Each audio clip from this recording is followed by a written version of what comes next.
You have stolen my dreams and my childhood with your empty words. An impassioned plea from 16-year-old Greta Thunberg, accusing world leaders of failure and betrayal over climate change. The eyes of all future generations are upon you.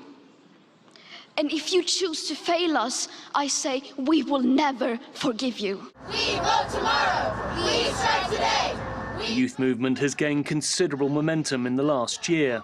Every Friday for the last 41 weeks, Thunberg's friend, Alexandria Villaseñor, has skipped school to protest outside the UN headquarters. I've been on climate strike in wind, rain, sleet, and even the polar vortex.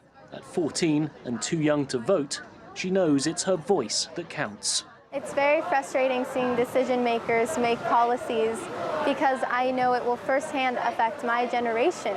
And so that's why students have to be there in the decision making.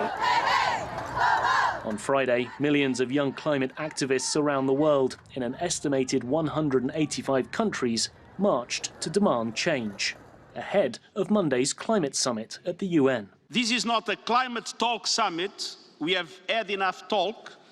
This is not a climate negotiating summit because we don't negotiate with nature. This is a climate action summit. Leaders made podium promises to clean up their act. Germany is doubling its contribution to €4 billion to help countries combat climate change. Pakistan will plant 10 billion trees in the next 5 years.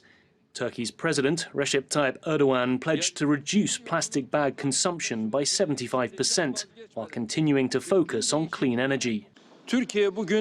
In terms of renewable energy, Turkey is a leading country in our region. We're generating 30% of our electricity out of renewable resources. The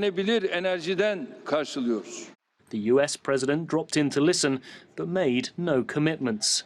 His arrival was watched by a scowling Greta Thunberg.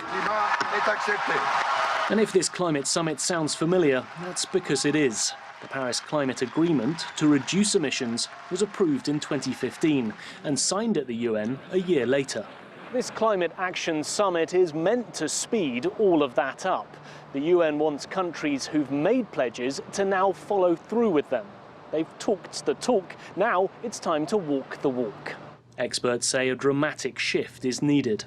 It requires a transformation of our global energy system and our global food system. We need to change how we get our energy. We get most of it from fossil fuels now, and we need to get all of it from renewable sources. We need to change how we produce and consume food. With the planet already on thin ice, the talk must now be transformed into action if leaders are to turn the tide on the increasing climate crisis.